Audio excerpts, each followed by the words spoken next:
बिस्मिल्लाहिर्रहमानिर्रहीम। अस्सलाम वालेकुम डियर स्टूडेंट्स, आज हम बायोलॉजी 10th क्लास का चैप्टर नंबर 11 जो है वो स्टार्ट करने जा रहे हैं। चैप्टर का नेम है होम्योस्टेसिस। होम्योस्टेसिस क्या होता है? फर्स्ट ऑफ ऑल हम इसी को डिस्कस करते हैं कि what does the term homeostasis mean. अगर हम होम्योस्टेसिस को देखें तो it is made up of two words, one is the homeo and other one is the stasis. दो अल्फाज से मिलकर बना है, ग्रीक वर्ड है, एक है होम्यो और दूसरा है स्टेसिस। होम्यो का लफ्जी मतलब होता है सेम या फिर सिमिलर कह लीजिए, और स्टेसिस का मतलब होता है कंडीशन।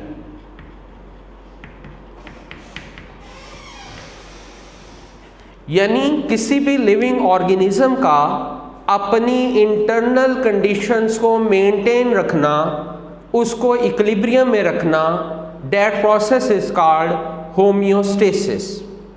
यानी ऐसा अमल जिसमें कोई भी लिविंग ऑर्गेनिज्म अपनी इंटरनल कंडीशंस को मेंटेन करता है, इक्विलिब्रियम में रखता है, इस अमल को हम क्या कहते हैं? होम्योस्टेसिस कहते हैं।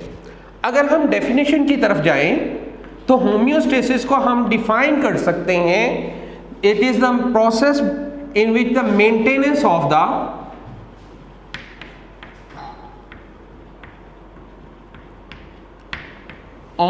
internal condition of the body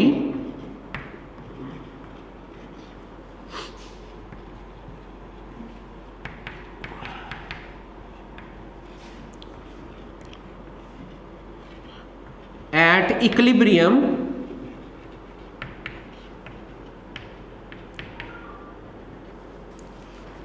despite change in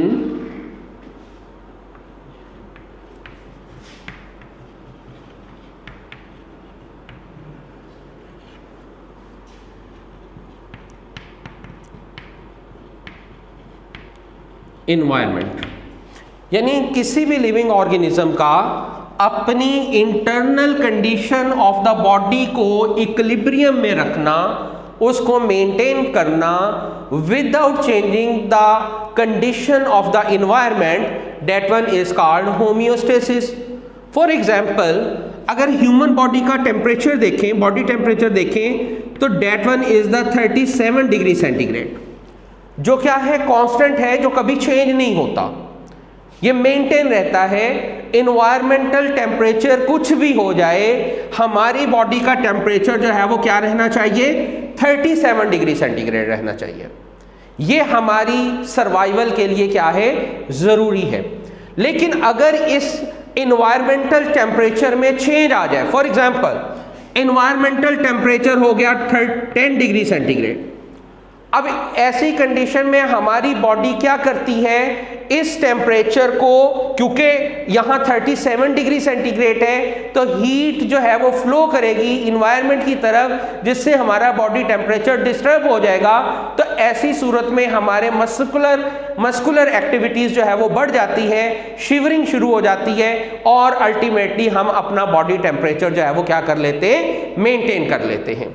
same इसी तरह से हमारी बॉडी का जो ग्लूकोज लेवल है, that one is the 1 gram per liter in the body tissue or in the blood, ये मेंटेन रहता है। 1 ग्राम पर लीटर जो है ब्लड के अंदर मौजूद होती है शुगर, जो क्या रहती है? मेंटेन रहती है।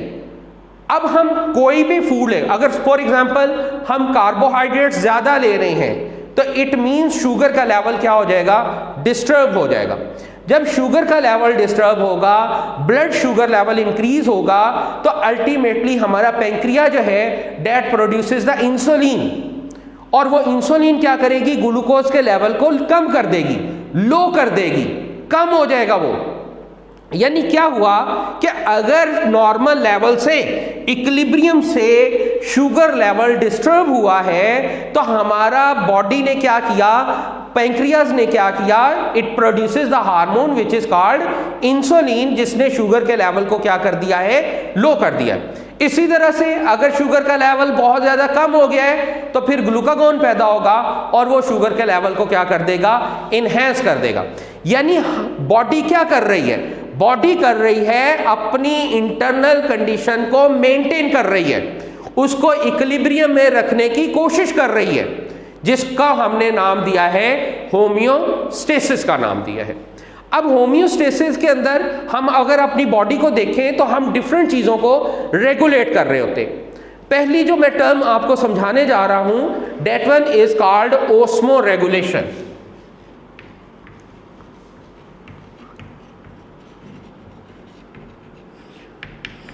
ओस्मो रेगुलेशन बेटा क्या होता है, अगर इस टर्म को भी देखें तो that one is also the combination of the two words, one is the osmo and other one is the regulation। यानी ओस्मो का मतलब होते हैं salts प्लस वाटर, या सिंपली हम इसको ओस्मो कहते हैं वाटर कंसंट्रेशन को मेंटेन करना। तो लेकिन बॉडी के अंदर साल्ट्स और वाटर को मेंटेन करना, रेगुलेट करना, कंट्रोल में रखना, इक्विलिब्रियम में रखना, that process is called osmo regulation.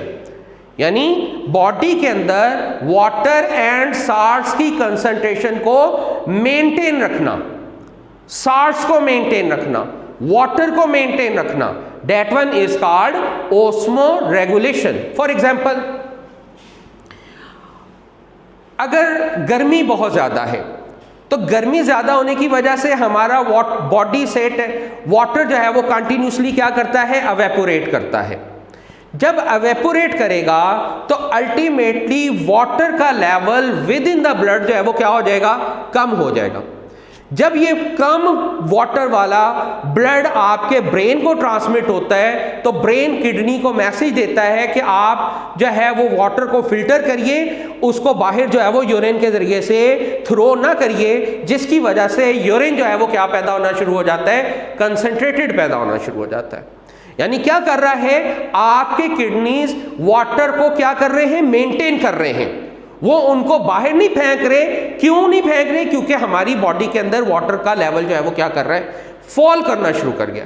इसी तरह से सर्दी के मौसम में जब एवेपोरेशन कम हो जाती है तो बॉडी फ्लूइड या वाटर जो है वो क्या हो जाता है, डाइल्यूट हो जाता है।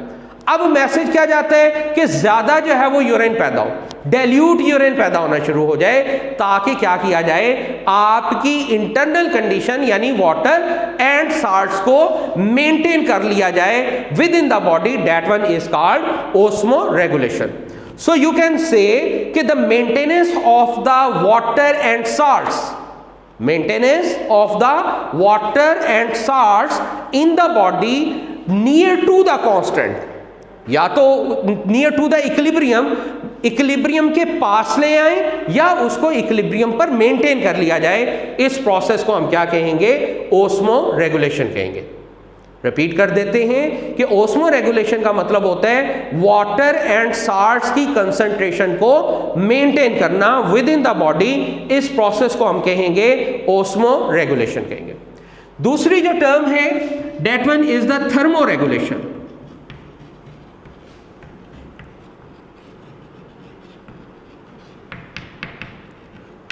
थर्मो रेगुलेशन मीन, थर्म का मतलब होता है हीट, रेगुलेशन का मतलब है मेंटेन करना, कंट्रोल करना, इक्विलिब्रियम के पास ले जाना, that one is called regulation. So we can define it कि थर्मो रेगुलेशन क्या है, it is the maintenance of the body temperature, body temperature को मेंटेन करना, इक्विलिब्रियम के पास ले जाना, इक्विलिब्रियम पर ले जाना, that one is called thermoregulation. अभी थोड़ी देर पहले हमने बात की कि हमारा बॉडी टेम्परेचर क्या है, 37 डिग्री सेंटीग्रेड है, जो मेंटेन रहना है, जो इक्विलिब्रियम में रखना जरूरी है, क्योंकि अगर ये इक्विलिब्रियम में नहीं रहेगा तो बॉडी के अंदर जो एंजाइम्स वर्क कर रहे हैं वो प्रॉपर्ली वर्क नहीं करेंगे और हमारा पूरा सिस्टम जो है वो क्या हो जाएगा, फ्लॉप हो जाएगा। तो इस टेम्परेचर को मेंटेन रखने के लिए हमारी बॉडी जो जो वर्किंग करती है, that one is collectively called thermo regulation कहा जाता है। इसकी एग्जांपल अभी हमने दी थी कि जी अगर टेम्परेचर कम हो गया है तो क्या होनी, शिवरिंग शुरू हो जाएगी। इन्वायरमेंटल टेम्परेचर आपके बॉडी टेम्परेचर से कम है तो मस्कुलर एक्टिविटी होगी, शिवरिंग होगी, और शिवरिंग के नतीजे में आपका बॉडी टेम्परेचर को क्या किया जाएगा, मेंटेन जो है वो किया जाएगा। अब हम दूसरी कंडीशन ले लेते हैं कि अगर टेम्परेचर 37 डिग्री सेंटीग्रेड से इन्वायरमेंट का टेम्परेचर ज्यादा है, फॉर एग्जांपल जैसे आजकल चल रहे हैं जी, it may be the it is the 45 degree centigrade, 45 degree centigrade temperature हो गया है इन्वायरमेंट का, तो अब हमारी बॉडी ने क्या करना है, हमें पसीने आने शुरू हो जाने, ताकि हमारी बॉडी को क्या किया जाए, कूल डाउन किया जा सके। टॉप बॉडी टेम्परेचर, जब हम एक्सरसाइज करते हैं तो एक्सरसाइज के नतीजे में क्या होती है, इंटरनल हीट पैदा होती है, मस्कुलर एक्टिविटी कर रहे हैं ना। अब उसमें टेम्परेचर, बॉडी टेम्परेचर जब इंक्रीज करेगा तो अल्टीमेटली हमें क्या होने शुरू हो जाएगी, स्वेटिंग शुरू हो जाएगी, पसीने आने शुरू हो जाएंगे। जब पसीना आएगा तो हमारी बॉडी टेम्परेचर दोबारा जो है वो इक्विलिब्रियम की तरफ जाएगा और वो कितना हो जाएगा, 37 डिग्री सेंटीग्रेड जो है वो हो जाएगा। तो बॉडी का टेम्परेचर को मेंटेन करना, इक्विलिब्रियम के ऊपर लेकर आना, इसको हम क्या कहते हैं, थर्मो रेगुलेशन कहते हैं। लास्ट टर्म जो हम स्टडी करने जा रहे हैं, that one is the excretion. Excretion का लफ्जी मतलब होता है इखराज करना, किसी चीज को बॉडी से बाहर निकालना। हमारी बॉडी के अंदर डिफरेंट मेटाबॉलिक प्रोसेसेस चल रहे हैं,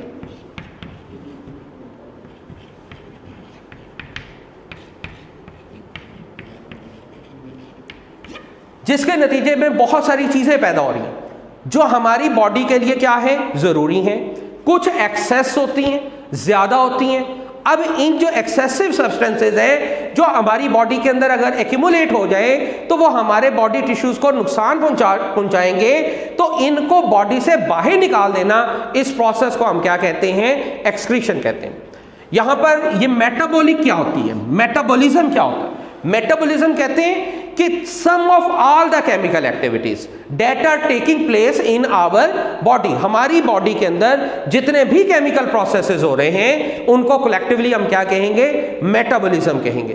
तो मेटाबॉलिक एक्टिविटी के नतीजे में जो मटेरियल प्रोड्यूस हो रहा है, अगर तो वो हमारी बॉडी के लिए यूजफुल है तो वहां यूटिलाइज कर लिया जाएगा, लेकिन अगर वो एक्सेस है या वो हार्मफुल है तो उसको बॉडी से क्या करना चाहिए, बॉडी से बाहर एक्सपेल कर देना चाहिए। तो वेस्ट मटेरियल को बॉडी से बाहर एक्सपेल करने को हम क्या कहते हैं, एक्सक्रीशन कहते हैं। अब एक्सक्रीशन के लिए हमारी बॉडी के अंदर किडनीज इन्वॉल्व हैं जो वेस्ट मटेरियल को एक्सपेल कर रहे हैं, स्किन इन्वॉल्व है, लंग्स इन्वॉल्व हैं जो लंग्स कार्बन डाइऑक्साइड को एक्सपेल कर रहे हैं। तो इन चीज़ों को एक्सपेल करना जो आपकी बॉडी में एक्सेसिव हो गए तो वो आपकी बॉडी टिश्यू को नुकसान पहुंचाएंगे, इसको हम क्या कहते हैं, एक्सक्रीशन कहते हैं। तो डियर स्टूडेंट्स, आज यही 4 जो टर्म्स हैं जो हमने अभी पढ़ी, इन्हीं के ऊपर जो है वो ब्रेक लगाते हैं। कल इंशाल्लाह ताला नेक्स्ट जो है वो अगला टॉपिक जो है वो स्टडी करेंगे। Thank you very much.